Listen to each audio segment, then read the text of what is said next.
భారత రాజ్యాంగానికి నేటితో 75 వసంతాలు. ఏడాది పాటు ఉత్సవాలకు కేంద్ర ప్రభుత్వం పిలుపు. పార్లమెంట్ సెంట్రల్ హాలులో రాజ్యాంగ దినోత్సవ వేడుకలకు నేడు శ్రీకారం. పాల్గొననున్న రాష్ట్రపతి, ఉపరాష్ట్రపతి, ప్రధానమంత్రి. 75 ఏళ్ల రాజ్యాంగంపై స్మారక పోస్టల్ స్టాంప్, నాణెం విడుదల. కీలక నిర్ణయాలు తీసుకున్న కేంద్ర కేబినెట్. 2481 కోట్లతో ప్రకృతి వ్యవసాయంపై జాతీయ మిషన్కు ఆమోదం. విద్యార్థుల కోసం వన్ నేషన్ వన్ సబ్స్క్రిప్షన్ పథకానికి గ్రీన్ సిగ్నల్. విశాఖ ఖరగ్పూర్ మధ్య హైవేకు కేంద్రం పచ్చజెండా. 2025 జూన్ నుంచి ప్రారంభం కానున్న పనులు. అదానీ విరాళాన్ని తిరస్కరిస్తున్నట్లు ముఖ్యమంత్రి రేవంత్ రెడ్డి ప్రకటన. అదానీతో అంటకాగింది బీఆర్ఎస్ ప్రభుత్వమేనని విమర్శ. అదానీతో దావోస్లో చేసుకున్న ఒప్పందాల సంగతేంటని ప్రశ్నించిన హరీష్ రావు. అవినీతి బయటకు రాగానే కాంగ్రెస్ మాట మార్చిందని ఆరోపణ. నేటితో ముగియనున్న మహారాష్ట్ర అసెంబ్లీ గడువు. ముఖ్యమంత్రి పదవిపై నేడు స్పష్టత వచ్చే అవకాశం. నవంబర్ 26 మారణ హోమానికి నేటితో 16 ఏళ్లు. మృతులకు నివాళులు అర్పించనున్న ముంబై వాసులు. మహారాష్ట్ర ముఖ్యమంత్రి పదవిపై తొలగని సందిగ్ధత. నేడు ముంబైకి రానున్న అమిత్ షా. స్పష్టత వచ్చే అవకాశం.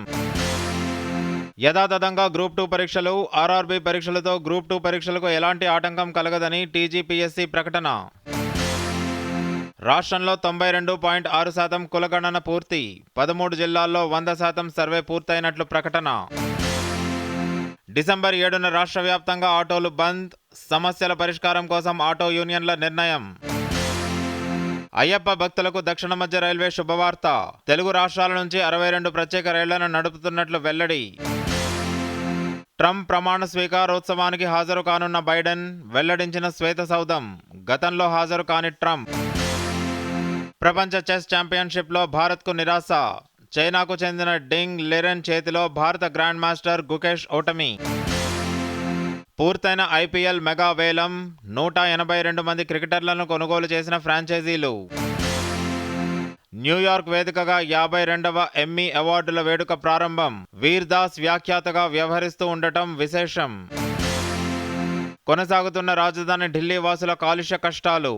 వాయు నాణ్యత సూచి 395గా నమోదు. పొగమంచుతో వాహనదారులకు ఇక్కట్లు.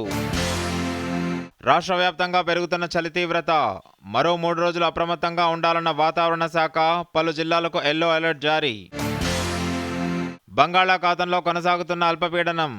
ఏపీలోని పలు ప్రాంతాల్లో భారీ వర్షాలు కురిసే అవకాశం.